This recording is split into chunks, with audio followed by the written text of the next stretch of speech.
चौपाल। बाल चौपाल। सहकार रेडियो पर ढेर सारी मस्ती और जानकारियाँ।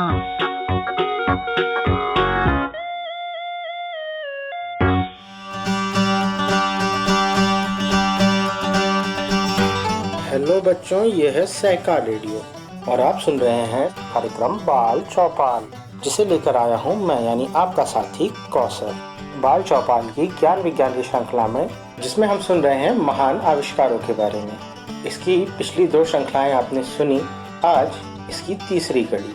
ये लेख हमने ई पुस्तकालय से लिया है।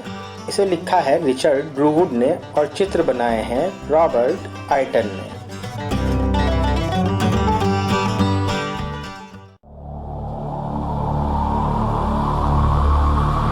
पिछली श्रृंखला में आपने सुना था कि विद्युत डायनेमो का आविष्कार किया गया, लेकिन तब तक बिजली की रोशनी देने वाला कोई उपकरण नहीं था। आज इस श्रृंखला को हम शुरू करेंगे बिजली के बल्ब से, या उस इलेक्ट्रिसिटी से जो आज हमारे घरों तक पहुंची है, विद्युत प्रकाश। माइकल फैराडे ने यांत्रिक तरीकों से बिजली बनाने की खोज की और उन्होंने और अन्य वैज्ञानिकों ने डायनेमो विकसित किया, जो मशीनों को चलाने के लिए विद्युत प्रवाह प्रदान करता था। लेकिन उसके 50 साल बाद तक भी बिजली का उपयोग प्रकाश के लिए नहीं किया गया था। 2 लोगों ने एक ही समय में प्रकाश के लिए बिजली का उपयोग करने की खोज की। उनमें एक अंग्रेज थे और दूसरे अमेरिकी थे। अंग्रेज सर जोसेफ स्वान थे, जो एक इलेक्ट्रिकल इंजीनियर थे और रसायन वैज्ञानिक थे, जिन्होंने समाधान खोजने से पहले 20 साल तक समस्या का अध्ययन किया। अमेरिकी प्रसिद्ध आविष्कारक थॉमस अल्वा एडिसन थे, जिन्होंने कई महत्वपूर्ण आविष्कार किए। स्वान और एडिसन दोनों ने अलग अलग तरीकों से खोज की कि यदि बिजली की धारा को कार्बन के महीन धागे या फिलामेंट से गुजारा जाए तो वो धागा गर्म होकर सफेदी से चमकेगा और एक तेज रोशनी देगा। कार्बन के धागे को एक कांच के बल्ब में बंद कर दिया गया, जिसमें से हवा निकाल दी गई, जिससे उसमें एक वैक्यूम बन गया। हवा निकालने या वैक्यूम बनाने का कारण ये था कि अगर हवा बिजली के बल्ब में रह जाएगी तो कार्बन का पूर्ण दहन हो जाएगा ऑक्सीजन की उपस्थिति में, और फिर वो प्रकाश नहीं दे पाएगा। बाद के वर्षों में फिलामेंट के लिए एक बेहतर सामग्री की खोज की गई और निर्माताओं ने ये पता लगाया कि बिजली के बल्ब कैसे जल्दी और सस्ते में बनाए जाते हैं। बिजली की आपूर्ति के लिए कस्बों में पावर स्टेशन बनाए गए, जहाँ से मशीनें लगभग हर घर में तारों द्वारा करंट भेजती थी। एक स्विच को दबाने से आपके आसपास प्रकाश, ऊष्मा या शक्ति बिजली के द्वारा उपलब्ध कराई जा सकती है। टेलीफोन। बिजली के उपयोग द्वारा तारों के जरिए संदेश भेजे गए। रिसीवर विभिन्न तरीकों से उन अक्षरों या शब्दों को पढ़ सकता था, उन संदेशों को लंबी दूरी तक भेज सकता था। जब समुद्र के नीचे केबल बिछाई जाती थी तो हजारों मील दूर रहने वाले व्यक्ति को संदेश भेजे जा सकते थे। पुराने तरीकों में जब घुड़सवार, मेल कोच, ट्रेन या जहाज द्वारा पत्र भेजे जाते थे, उन पर यह एक अद्भुत सुधार था। फिर भी एक बेहतर खोज का इंतजार था और वो थी टेलीफोन। टेलीफोन के आविष्कारक एक स्कॉट्समैन थे, अलेक्जेंडर ग्राहम बेल। उनकी शिक्षा एडिनबर्ग विश्वविद्यालय में हुई। जब वो युवा थे तब वो कनाडा गए और फिर अमेरिका गए। उन्होंने बोलने के लिए एक उपकरण बनाने की समस्या को हल करने के लिए काम किया, जिसके द्वारा 2 लोग तार से जुड़ी दूरी पर एक दूसरे से बातचीत कर सकते थे। उन्होंने जो पहली ध्वनि भेजी वो एक घड़ी की स्प्रिंग की जोरदार आवाज थी। साल 1876 में उन्होंने पास के कमरे में अपने सहायक से बात करने का रोमांच लिया। इस प्रकार टेलीफोन का आविष्कार हुआ। बेल से पहले अन्य लोगों ने भी इस आविष्कार पर काम किया था, लेकिन उनका पहला कुशल टेलीफोन था, यानी अलेक्जेंडर ग्राहम बेल का। उन्होंने जल्दी से इसमें सुधार किया और धीरे धीरे करके लोगों ने इस विचार को अपनाया और फिर टेलीफोन लोगों की रोज़मर्रा की ज़िंदगी का एक अनिवार्य हिस्सा बन गया। हो सकता है कि ये जो आर्टिकल है ये आप अपने मोबाइल फ़ोनों पर सुन रहे हों। टेलीफोन अपने आप में एक क्रांति थी, लेकिन उससे बड़ी संचार क्रांति थी मोबाइल फ़ोन, जिसे आदमी जेब में लेकर के घूम सकता था। Wireless telegraphy. क्लर्क मैक्सवेल एक स्कॉट्समैन थे। उन्होंने वायरलेस को संभव बनाया। वो एक गणितज्ञ थे और साल 1863 में उन्होंने पूरी तरह केवल गणित के द्वारा ये सिद्ध किया कि बेतार संचार यानी वायरलेस का शाब्दिक अर्थ ही हुआ बिना तार के, उन्होंने सिद्ध किया कि बेतार संचार यानी वायरलेस संभव होना चाहिए। अगला कदम 25 साल बाद एक जर्मन हेनरिक हर्ट्ज ने उठाया। उसने अपने प्रयोगों से साबित किया कि मैक्सवेल का सिद्धांत सही था। अन्य वैज्ञानिकों ने भी इस समस्या पर काम किया और साल 1896 में 22 वर्षीय इतालवी गुगिल्मो मार्कोनी ने वायरलेस द्वारा सिग्नल भेजने का तरीका खोजा। ऐसा समझ लो कि उस ज़माने के मोबाइल फ़ोन थे जिन्हें जेब में लेकर तो नहीं घूमा जा सकता था, लेकिन बिना तार के संदेश एक जगह से दूसरी जगह लिखित में भेजे जा सकते थे। उन्होंने कई प्रयोग किए और 1901 में वे अटलांटिक के पार अमेरिका तक सिग्नल भेजने में सफल रहे। ये अद्भुत आविष्कार जल्दी से अपनाया गया, खासकर समुद्र में, जब पानी के जहाज संदेश भेज सकते थे और प्राप्त कर सकते थे। आपात स्थिति में संकट संदेश भेजे जाते थे, SOS। अगली समस्या वायरलेस द्वारा मानव आवाज़ को प्रसारित करने की थी। दुनिया भर में चतुर लोगों ने अनगिनत प्रयोग किए और धीरे धीरे समस्याएं हल होती गई। आविष्कार का सबसे महत्वपूर्ण हिस्सा वायरलेस वाल्व था। ट्रांसमीटर और रिसीवर में सुधार किया गया और फिर मानव आवाज़, संगीत और किसी भी ध्वनि का प्रसारित करना संभव हुआ। फिर वायरलेस टेलीफोनी, जिसे अब हम रेडियो कहते हैं, उसका आविष्कार हुआ। साइकिल। अजीब सा लगता है सोच करके कि इंसान ने फ़ोन बना लिया पर साइकिल नहीं बनाई थी तब तक। साल 1818 में पेरिस की एक प्रदर्शनी में हॉबी हॉर्स को दिखाया गया। तब साइकिल को पहली बार परिवहन के साधन के रूप में जाना गया। वो एक लकड़ी का फ्रेम था जिसमें 2 लकड़ी के पहिए लगे थे और पैडल नहीं थे, और सवार को अपने आप को खुद धक्का देना होता था। 1839 में पहली वास्तविक साइकिल अस्तित्व में आई। एक स्कॉटिश लोहार ने अपने शौकीन घोड़े में पैडल फिट किए। उसने कई वर्षों तक उसे चलाया और एक बार उग्र सवारी के लिए उस पर मुकदमा भी लगा। अगला महत्वपूर्ण विकास फ्रांसीसी वेलोसिपिड था। उसमें आगे का पहिया पीछे के पहिए से थोड़ा बड़ा था, जिसमें फ्रंट हब पर पैडल थे। उसे चलाना बहुत सहज नहीं हो सकता था क्योंकि उसका नाम ही बोन शेकर था, हड्डियों को हिलाने वाला। लेकिन वो बहुत लोकप्रिय हुई, खासकर ब्रिटेन में।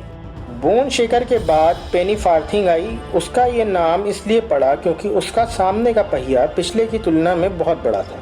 उसकी एक महत्वपूर्ण विशेषता ये थी कि लकड़ी के बजाय उसमें स्टील के पहियों और ठोस रबर के टायरों का उपयोग हुआ था। आधुनिक साइकिल की शुरुआत सेफ्टी साइकिल से होती है, जिसमें अब पैडल और चेन होती थी।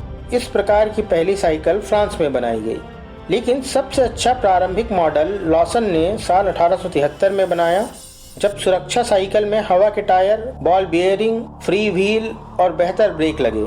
तो ये वो आधुनिक साइकिल बन गई जिसकी आज हम सवारी करते हैं। फ्रांस में साइकिलिंग की एक बड़ी मशहूर प्रतियोगिता आज भी होती है। हवा वाले टायर।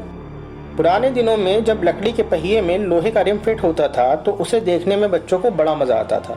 रिम को पहिए से कुछ छोटा बनाया जाता था और फिर उसे लाल गर्म किया जाता था ताकि उसका विस्तार हो सके। फिर उसे पहिए के ऊपर रखकर लाल गर्म होने पर उस पर हथौड़े से वार किया जाता था और फिर उस पर पानी फेंका जाता था। फिर बहुत तेज आवाज और भाप के साथ लोहे का रिम अपने उचित आकार में सिकुड़कर दृढ़ता से पहिए में फिट हो जाता था।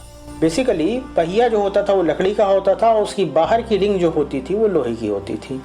उस लोहे की रिंग को गर्म करके लकड़ी के पहिए पे चढ़ाया जाता था और फिर तेजी से ठंडा किया जाता था ताकि वो सिकुड़कर लकड़ी के पहिए को पकड़ ले। तुम में से जो लोग गाँव में रहते हैं उन्होंने बैलगाड़ी के पहिए शायद लकड़ी वाले देखे होंगे, वो ऐसे ही बनते थे।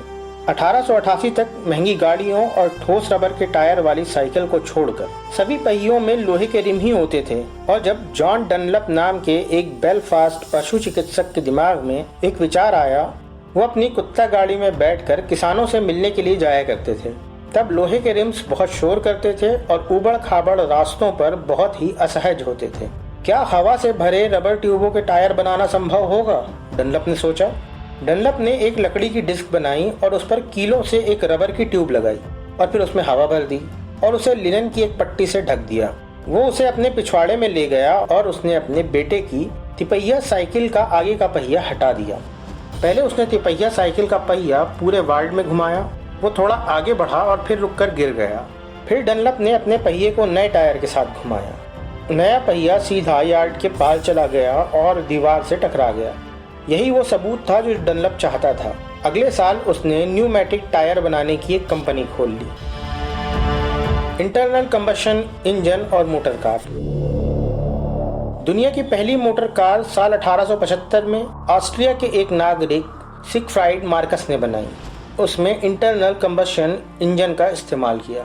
इंटरनल कंबशन इंजन मतलब जिसमें इंजन के अंदर एक छोटा सा विस्फोट होता है जिसकी वजह से पिस्टन आगे पीछे घूमने लगता है और इंजन स्टार्ट हो जाता है। ये काम स्पार्क प्लग के द्वारा किया जाता है। तुम सबके घरों में मोटरसाइकिलें जरूर होंगी।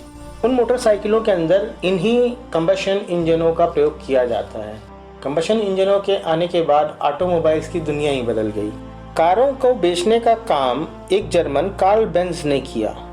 उन्हें मोटर कार के पिता के रूप में पहचाना जाता है।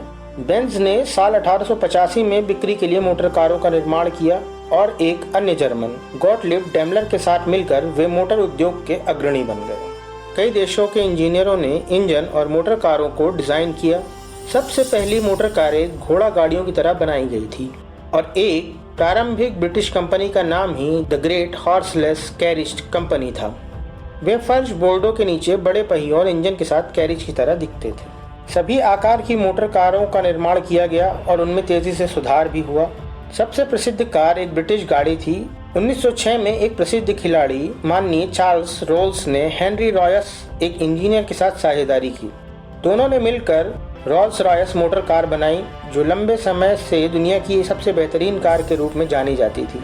आज भी रोल्स रॉयस दुनिया की बेहतरीन कारों में से एक है। कुछ आविष्कारों जैसे इंटरनल कंबशन इंजन ने रोजमर्रा की जिंदगी में जबरदस्त बदलाव लाया। उन्होंने मोटर कारों और मोटरसाइकिलों, बसों, लॉरियों और हवाई जहाज़ों के साथ लोगों की जीवन की शैली को भी बदल दिया।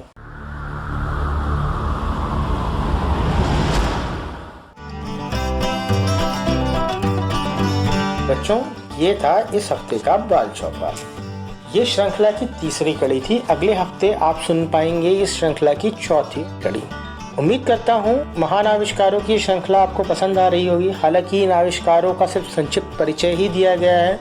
अगर आप इसमें से किसी भी आविष्कार के बारे में विस्तार से जानना चाहते हैं, नीचे कमेंट बॉक्स में हमें लिख कर बताएं। पूरी कोशिश करेंगे कि उस आविष्कार के बारे में विस्तार से बात की जाए।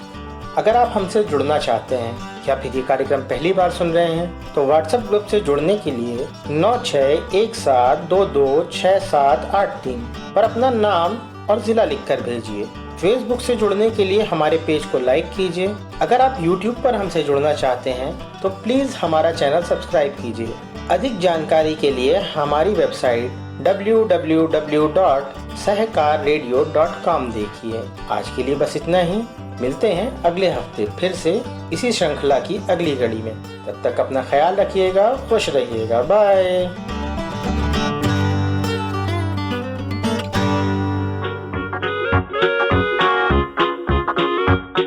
बाल चौपाल, बाल चौपाल, बाल चौपाल। सहकार रेडियो पर ढेर सारी मस्ती और जानकारियाँ।